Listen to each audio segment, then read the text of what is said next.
that for those that weren't able to attend this morning, that they can watch this later, because I know it's a super busy time in May. So again, welcome. We're going to jump right into our agenda this morning. We're going to start with Chip Merkel. He's from the Ohio National Guard Youth Program. He's going to be sharing with us lots of great resources for our military-connected youth. That's a huge need for a lot of our families. So Chip has some great information that he's going to share with us. We have Vicki Thompson-Campbell here with us this morning from ACT, and she's going to be sharing some information with us about some of the reporting and how we can use that, and just provide us with some updates around ACT.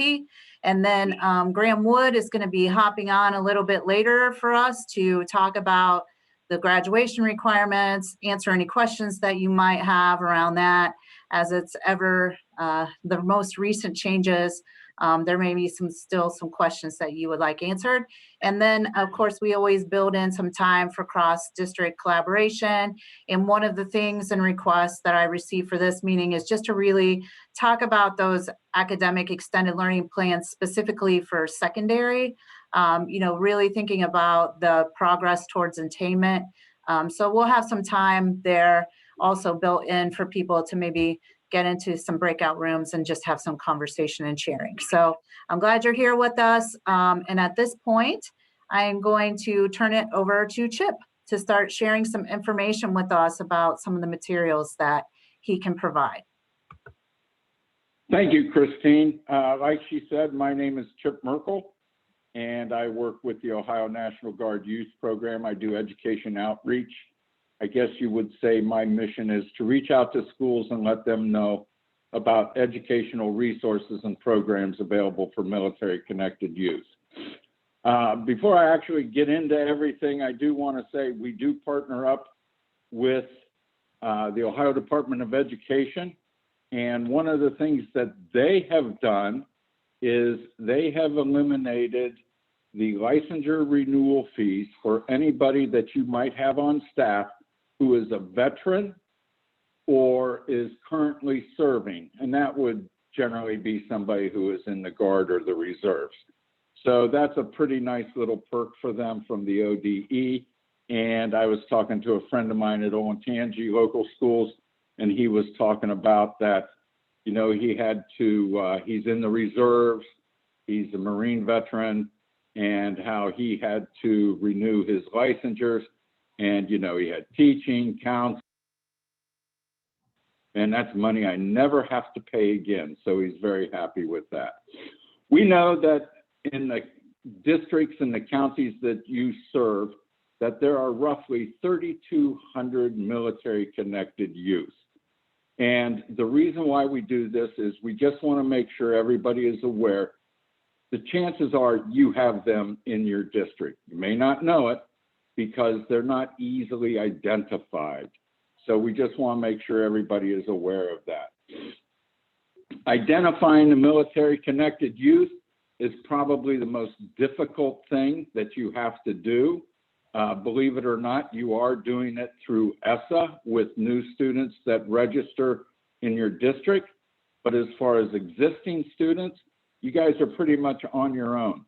And we have found that there are several ways that are pretty effective in identifying them. One, what is the one form that gets filled out every year? And that would be the emergency medical card. So you could put a checkbox on there, because you really don't need to know the branch or anything like that or rank. You just need to know who they are. Newsletters is a good way to get the word out, to let them contact you. And also surveys. You can always send home a survey at the beginning of the school year to help identify them. So that is the biggest challenge, is identifying them. Higher education benefits for military-connected youth. Believe it or not, the GI Bill post 9/11 can be deferred to their kids. The only little hitch to it is they have to do it while they're still in their boots. Once they separate from the military, it is too late. So it's up to the service members to stay on top of the GI Bill know what the requirements are. And, you know, as a woman I work for today, she's a retired colonel. She said if it wasn't for the GI Bill, her kids wouldn't be, they would have gone to Columbus State. Not to say there's anything wrong with that, but instead they went to Otterbein and Miami of Ohio, and they actually got a little monthly stipend to go along with it. So that's a pretty nice thing. There's also money available for those unfortunate military-connected youth that have lost a parent or a parent has become severely disabled. The Ohio War Orphans and Severely Disabled Veterans Scholarship is run through higher ed here in Ohio. And then we have the Fry Scholarship, which is also more on the national basis. And you can look those up online and go ahead and fill out the applications as needed. I know I was talking to a woman down in southwestern Ohio, and she goes, yes, the Ohio War Orphans paid for her college education because her father was killed in an automobile accident while on active duty, you know, driving a Jeep. The Purple Star Award, I don't know if any of you people have heard about this. It is an award from the Ohio Department of Education that goes to schools to support the military-connected youth. We know in the areas that you guys cover in the districts, you actually have 46 Purple Star schools. Now, granted, the majority of them are up in Delaware County, but they are scattered through Union County, Franklin County, Licking County. So that's a pretty nice thing. It started with the first class being announced fall of 2017. We now have over 350 Purple Star schools here in the state of Ohio. And the amazing thing is that this thing has gone national. Started here in Ohio and now has 23 other states that have some form of the Purple Star program in their state. They might call it something a little bit different, but it's basically the same. And they've all started with the footprint that we have here in Ohio, which is a pretty nice thing. If you want more information on the Purple Star Award, you can go to the ODE website and it will tell you what the requirements are. There's a little bit of professional development through the ODE. You have to have a dedicated resource page on your school website. You also have to have a person of contact in the building where students, parents, teachers can go and ask questions if they need to. So it's definitely a thing that has taken off here in Ohio. We're very proud of the Purple Star program and the fact that we have 22 other states that have followed our lead. As a matter of fact, we've done various things. We've had town halls, we've had webinars, roundtables for the Purple Star programs, and they've actually been attended by people in 15 other states. So, but not only Ohio. Military Interstate Children's Compact Commission is law here in the state of Ohio.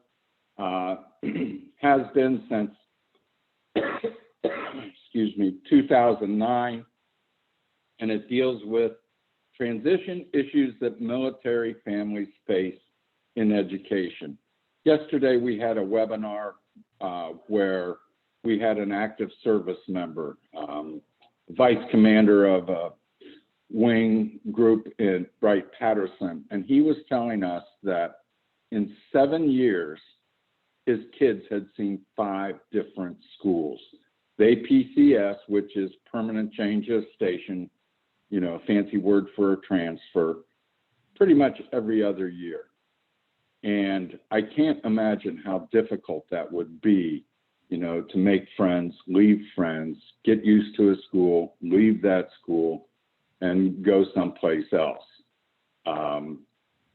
I was talking to a guy, he's a recruiter up in the Strongsville area, and he was telling me this has been the most difficult move for his teenage daughters. As they told him, they said, "Dad, why should we bother to even unpack or make friends? Because we are going to move in another year and a half. So why bother?" So it's really difficult on him. He was also talking about, how his one daughter at Fairborn High School was, she carried all her books in her book bag because she was afraid to ask, is it okay to go to her locker in between classes? But the MIC3 will deal with graduation, transferring of credits, placement in classes, and extracurricular activities. We actually had a young man who moved from Texas to the Dayton area. He was a senior. It's March. What do you think the chances are that his credits from Texas are going to align with the credits needed for graduation here in Ohio? Well, they plugged and chugged him into appropriate classes. The sending state got together with the receiving state, the district here in Ohio. They worked out a plan, and this kid was able to walk across the stage here in Ohio in June, and he got his diploma from his Texas high school, which is a pretty neat thing. So also, as far as extracurricular activities are concerned, if you have a student, let's say a young lady moves in during the middle of volleyball season, she can participate day one as long as she is academically eligible. So be aware of it. Usually you guys aren't going to have much need for it, but with the DSCC over there on the east side, and we also have, Rickenbacker, chances might happen that you have people PCSing and coming and going. So Pete LaPiva is the state commissioner. If you have any questions, feel free to get a hold of him. His information's at the bottom of the page. Military OneSource is a great opportunity for service members to go and get all kinds of resources. And the one thing where it can help you is they are offering up 12 free counseling sessions for dependents of service members. I was talking with a woman over in Springboro. Her husband gets deployed every other year, and she was saying, she goes, yeah, we usually take advantage of those counseling sessions through Military OneSource, probably about, month 3 or 4 of the deployment. So that's available for them. Our Military Kids offers up $300 grants per child per deployment. Now, the kicker is the service member has to be deployed out of the country. And it's good for ages 3 through 18, and it can actually be used for anything you want. Club sports, dance lessons, tutoring, all those type of things. It's the nice thing about it is the service family doesn't even touch the money. They fill out the application, and then the money goes directly to the service provider. eKnowledge.com and March to Success are standardized test resources. eKnowledge is free for military connected youth. You get about $350 worth of resources. Where March to Success is free for all students. Every one of your students can use it. Nice thing is they can do it from home. They have courses that they can take, practice tests. Definitely something you should check out. If your school counselors don't know about it, then the recruiters aren't doing their job, because that's how the word gets spread in that community. Tutor.com is a 24-hour live chat homework hotline, good for grades 4 through 12, and it works.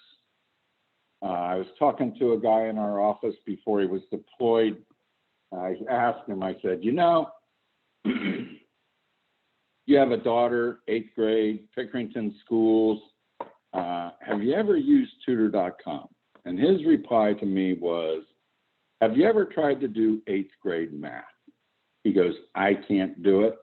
And we never would have been able to get through it without the help of tutor.com.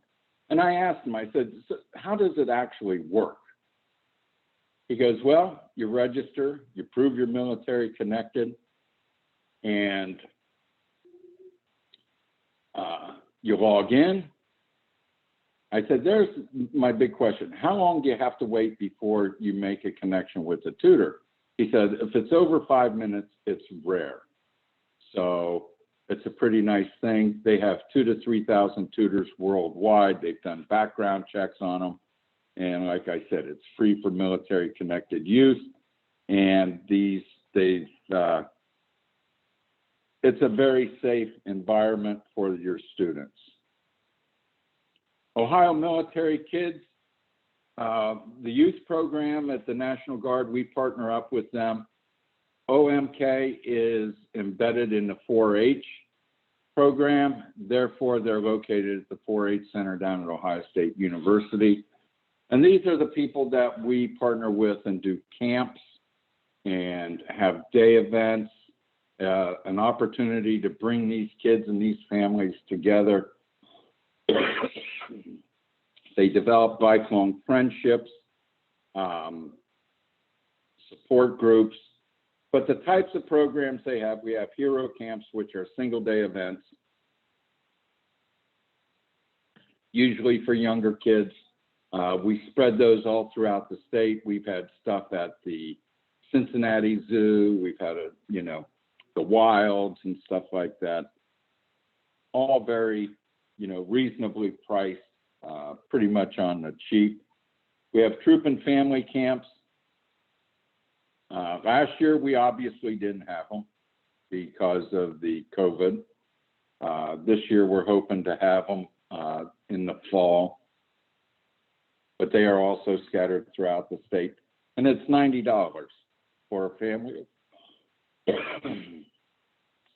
of 4 for the entire weekend, Friday at noon to Sunday at noon, which is really pretty cheap.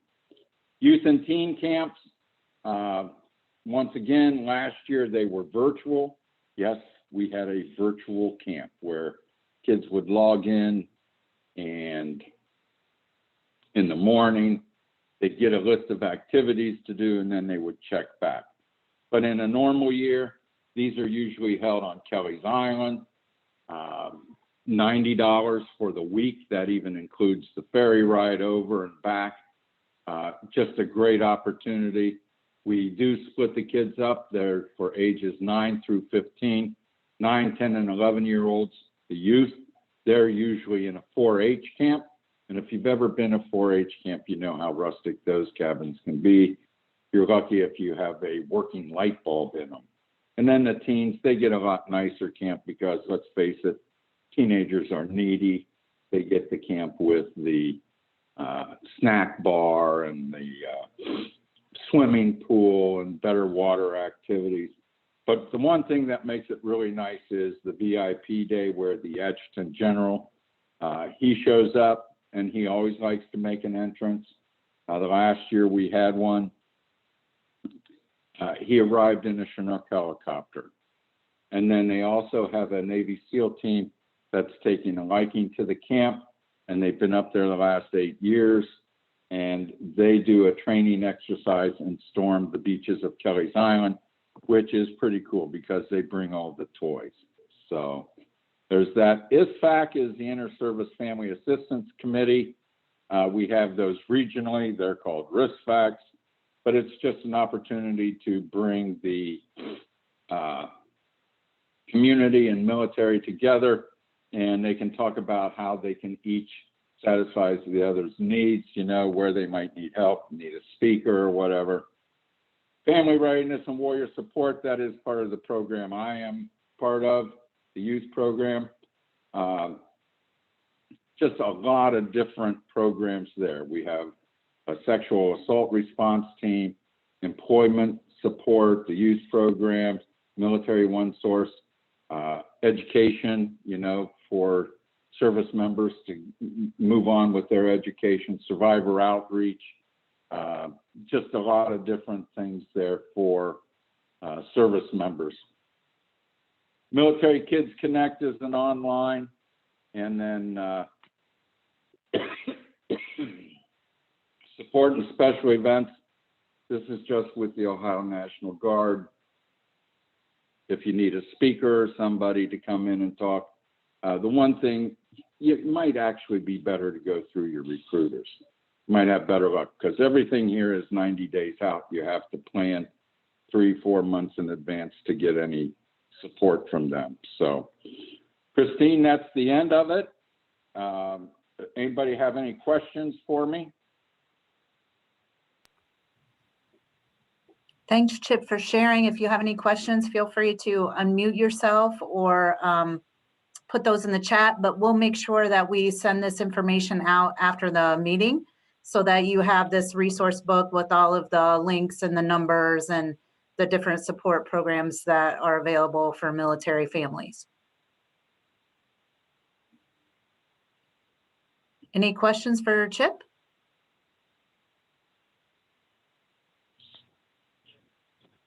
All right. Thank you so much, Chip, for joining us this morning.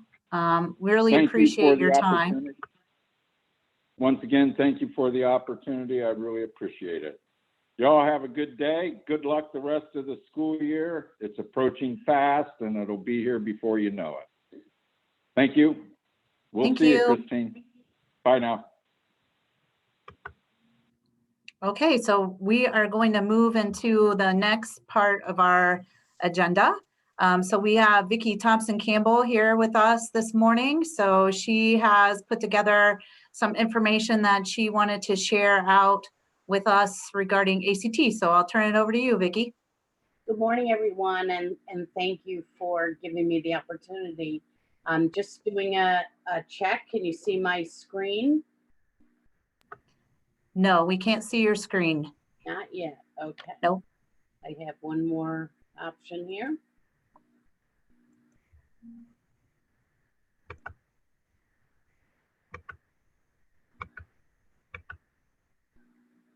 And let me know if you see it now. Yes, we sure can.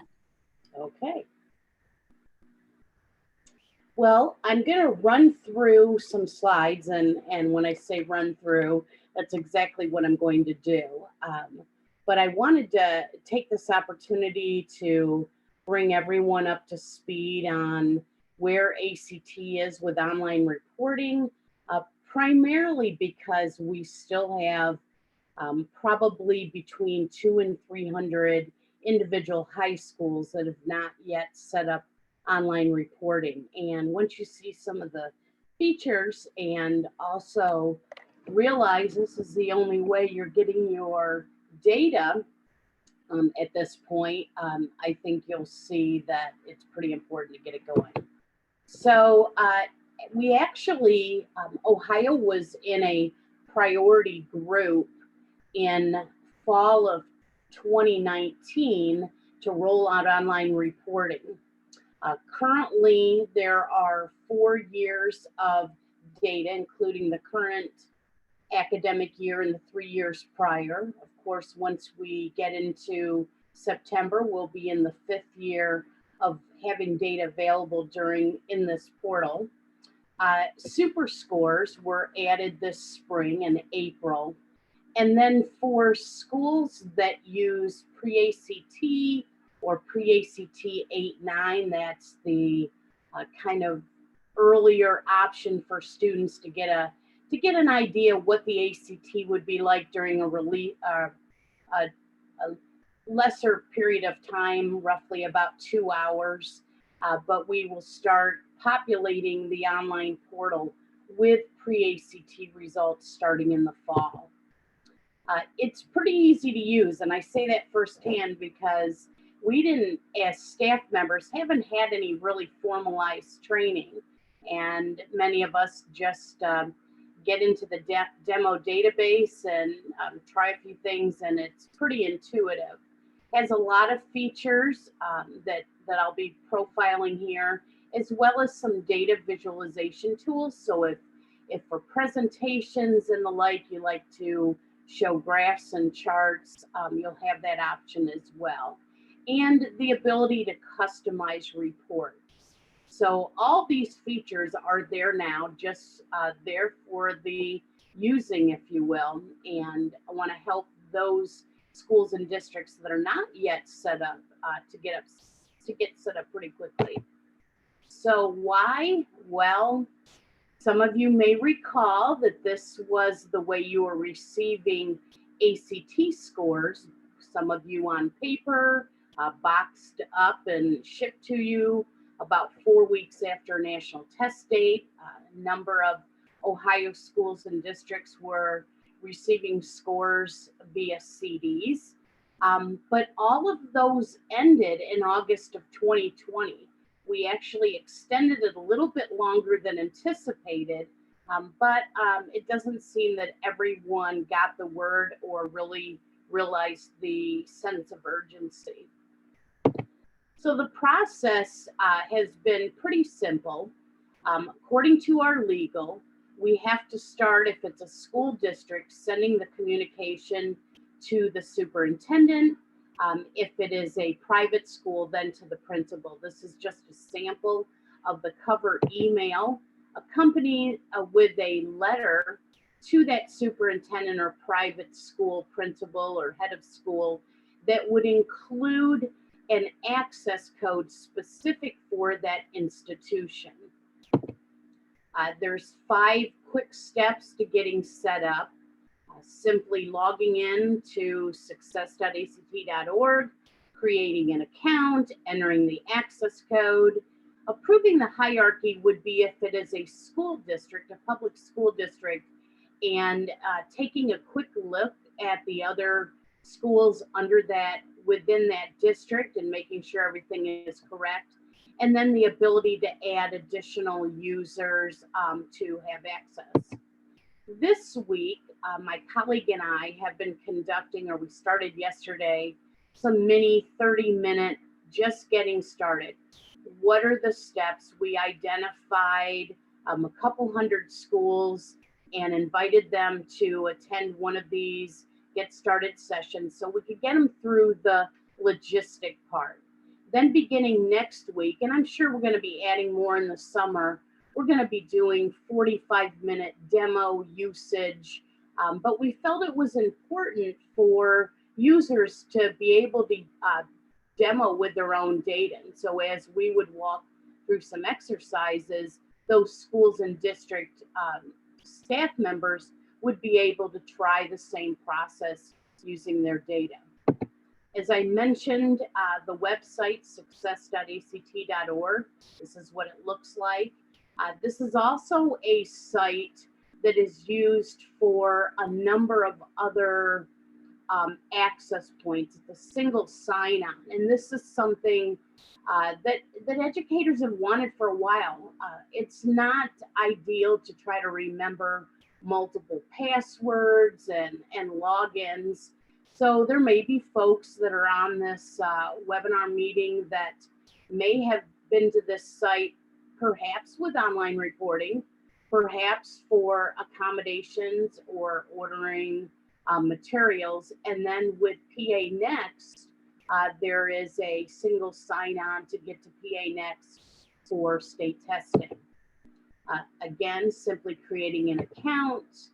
And this is the screen that would show up next, and you can see in the red box, that is where the superintendent or their designate, or the principal or their designate, would enter that access code to get the school or district set up. Now, I know this is small print, but in yellow, it says trusted agents. So again, according to our legal, that head of the top of the hierarchy is automatically considered a trusted agent. But that doesn't mean that the superintendent or the principal would be the only individuals within that school or district that could have full access. And that's really what trusted agent means. It means you have full access and you can provide access to other individuals. Not every individual within a high school or within a district would necessarily have full access, but it's not uncommon that there be two, three, four individuals that would have that full access. The online reporting feature itself has three different levels of access or viewing. The detailed would allow full access as far as viewing. Summary would be aggregate data. And then again, trusted agent would be full access for if it's a district, if a multi-high school district would have access to all the schools within that district data. This is what the screen would look like. And once set up, anyone that has an account their name would appear here as they log in. And then again, this is where you would see the online reporting tab access, the Pearson Access Next, if you had access to that, which is generally going to be those school test coordinators and district test coordinators that are involved in the setup for state testing, the test accessibility and accommodations, TAA. So already there may be individuals within your schools that are involved in requesting accommodations for students, and that may be the only tab that they see. And then the materials ordering, right now that'll take you to the former site, the readiness.act.org. And it's not uncommon that typically the individuals that are doing ordering might be in the school counseling office, ordering fee waivers, flyers with the ACT dates, the posters, the standards posters, and also pre-ACT ordering. And that simply is available to anybody that would create that type of account. Once you have done the setup, this is what it will look like when you begin to enter that portal. You'll see there's an opportunity for roster view, summary, and the data tools. Again, those charts and graphs. And then when we send the information out to the trusted agent, that superintendent or principal, and anyone else that we know is going to be using the online reporting tool, there is a user guide. You can access this off the web, or we would send a link. And this really walks you through a number of different typical processes, as well as that setup that we're doing kind of step-by-step with these mini webinars.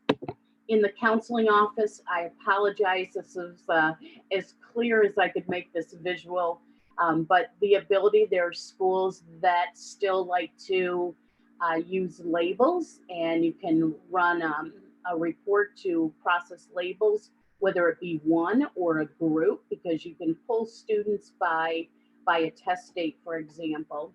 And I should mention that following, whether it's a national test, whether it's district testing, which we have in the fall and spring, which is very similar to our state testing, all of those results are available within that ACT online reporting portal.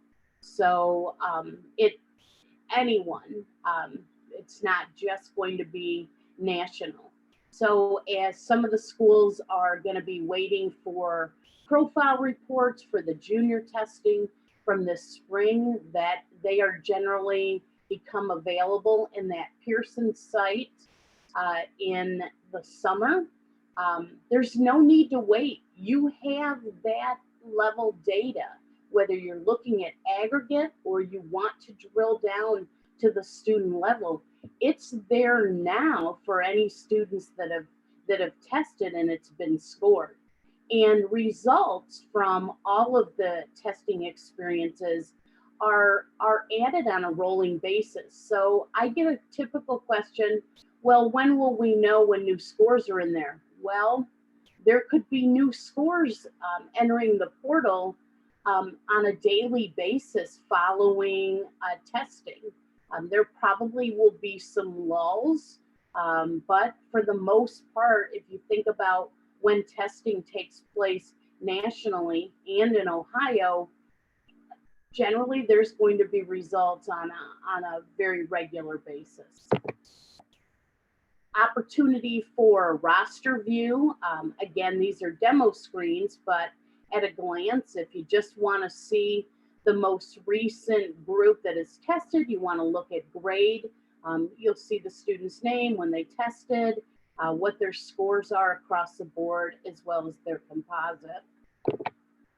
And then the other ability you have, and I went too quickly, you'll notice the ACT ID. If I happen to have an ID, that'll allow me to just simply pull up a student's score report.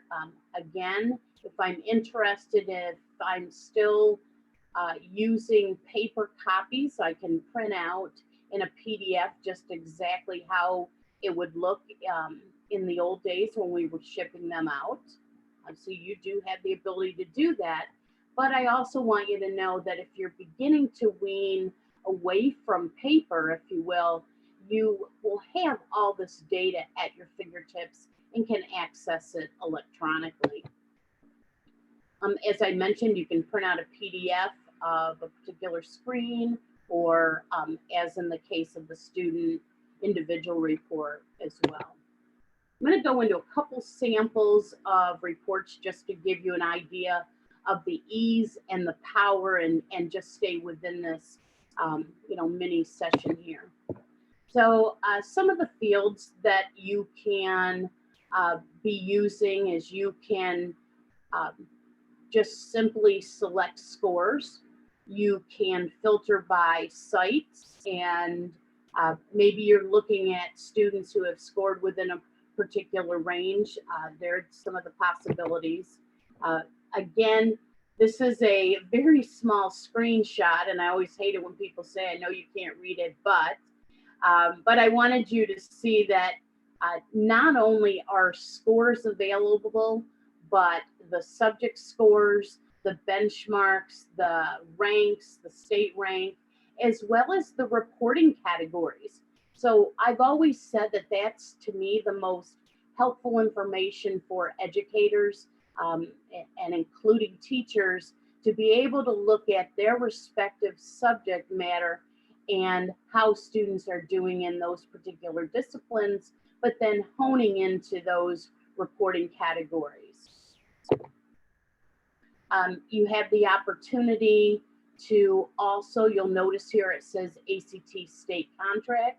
So if you're just wanting to look at those junior results from this year, you will have the opportunity to do that. Or if you want to compare junior testing from previous years, remember right now there's 4 years of data in there. Soon there'll be 5, and you'll be able to, anything that you've looked at, let's say on that stagnant profile report, is all right here without waiting. I really don't know what the future is of the profile summary reports that we have typically made available. After adding the July test date, those profile reports have become available in early October. And it's never as soon as folks would like to see that. Now, what I've tried to bring up again as kind of a reminder, that profile report, in my opinion, has always had a couple drawbacks. First of all, it's always been reflective of the last test date for a student. Now, last might be only, but last isn't always highest. Now, when we look at a sample of roughly 2 million students taking the ACT in a given year, in about 90% of cases, last is highest.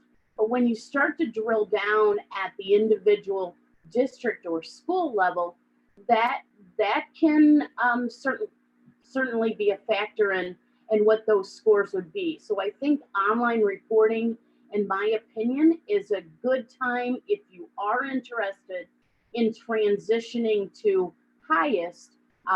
this tool will allow you to do that rather easily. And you can go back and look at your previous data highest as well. Not only is it available for state, but we do have a number of schools and districts in Ohio that participate in fall and/or spring district testing, another in-school opportunity. And those district test coordinators and school test coordinators who are waiting for those reports, those profile reports to appear in the Pearson Access Next site can again access that student level or aggregate data much sooner rather than waiting for that snapshot report.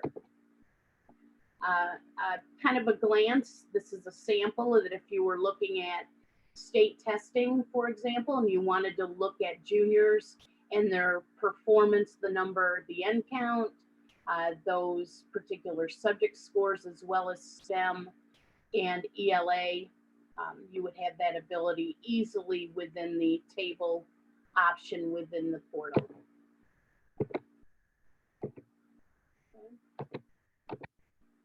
And then I mentioned before the fields that are available with the scores, again, the subject scores, as well as whether you want to narrow it down to a grade. You may want to narrow it down to other criteria.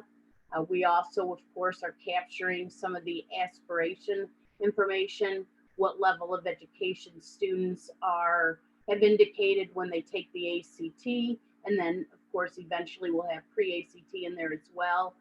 So that's helpful information for counseling, etc. Demographics on gender and ethnicity as well.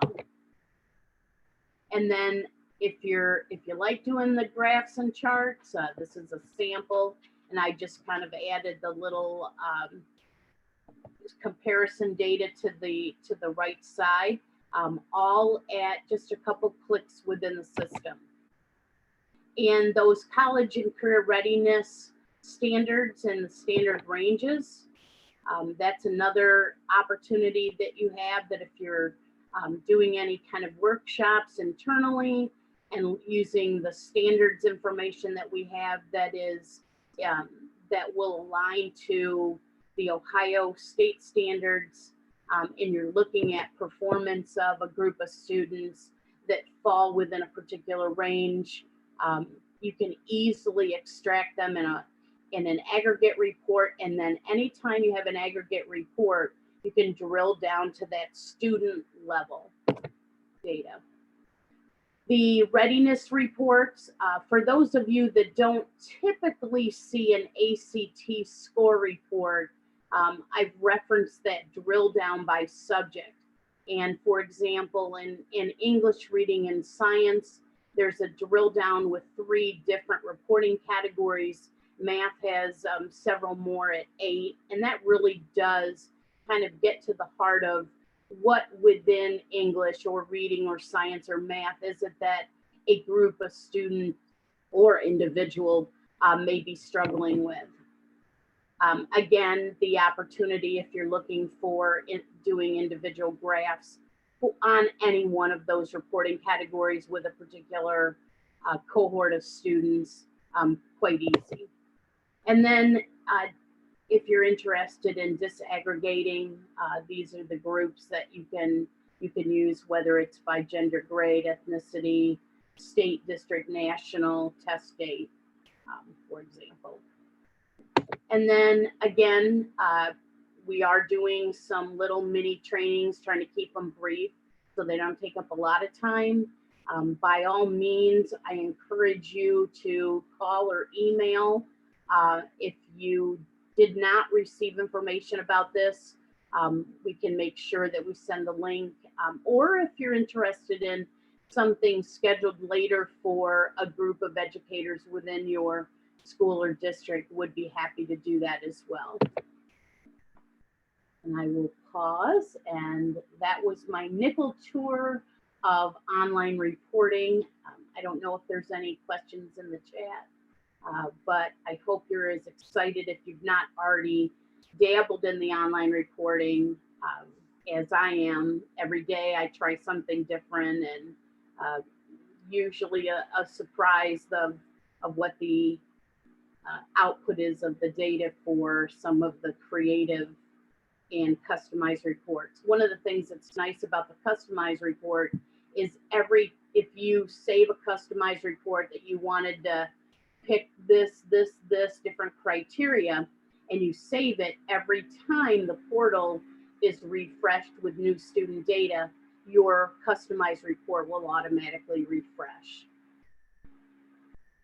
Vicki, this is Marsha Pitts from Marion City Schools. Hi. So we set this up last year and we have the reporting, but my data person is asking for the text, where to find the text file. Like I can see how to download like the CSV, Excel, but he needs the text file to upload to PowerSchool. Yep. I don't see it anywhere. In fact, I should have put a link here. If you could email me just to remind me to send that. I know it's actually, if you get into Success, I don't know if you've seen the tab that says Data Hub. The field layout is the Data Hub. Is it Download Hub? Download Hub? I'm sorry, Download Hub. Yes. Now, okay, I see that. the other thing that I wanted to mention is that I've been in contact with somebody from Meta Solutions that works with EMIS staff members as well as helping with PowerSchool. She already created a new download script that would have brought in the pieces of data that schools were using prior, because the new field layout has, the previous file was a 1050 byte file, and now with adding super scores, for example, it's a larger file. So all of those data items may not be in the exact same place that they were because it's a larger file. She's already started doing trainings, and she did tell me a couple weeks ago that she was planning something for all the PowerSchool users. So probably has already done the work for you. Okay, I can have him reach out to her as well. Okay. Because I think he knows who we use Meta, so. And I was going to reach out and see if she might join one of, some of our trainings for a few minutes and share that script. Okay, I'll email you separately. Thank you, Vicki. I'll email you as well so I can get the information on her. All right, thank you. Thank you. Any other questions? Well, again, I appreciate the opportunity and wish you well the next, hard to say few weeks, but the next few weeks. And if you need anything, I didn't mention this, but I'm here in Central Ohio in Gahanna, so a stone's throw away. Thank you. Thank you, Vicki, for sharing your information about reporting. Really appreciate that, and giving us some updates about all the different capabilities that are available. So appreciate you being with us this morning. So if you do have questions, feel free to reach out to Vicki. She is a great resource. So Vicki, if you want to stop sharing your screen, then we will move on to the next part of our agenda. Yep, I'm trying to blow this up so I can find it. Okay. So what we're going to do at this point is Graham is coming to join us at 10 o'clock. He had a meeting prior to this meeting. But what I thought we could do is build in some of our collaboration time at this point, because I want to make sure that Graham has the full amount of time to present and answer any questions that you might have. So one of the requests that came from a lot of the members is just some time to talk to each other about your your planning that you're doing for the summer, but not just the summer, moving into next school year, around developing all of those opportunities for the secondary piece when we're talking about gap closing. There are those new work-based learning requirements. I know that COVID has really slowed down some of those other options that go along with the graduation requirements. And people just wanted some time to talk about what is it, what are you doing with your summer planning? How are you thinking about those new work-based learning requirements? You know, how are you continuing your work around some of those career-based graduation options? So what I'm going to do is just give you some time to talk to each other. I'm going to put you into breakout rooms so that you can share ideas and just share the work that you've been doing. And of course, if there are other topics that you want to talk about, share, ask others questions that are kind of burning for you, please feel free to bring those to the table as well. And then we will come at 10 o'clock. We'll come back when Graham joins us. And then if we need additional time for collaboration after that, we can reopen the breakout rooms at that time. All right, so I'm going to move you into the breakout rooms. And like I said, we'll have about 10 minutes or so, and then Graham will be joining us.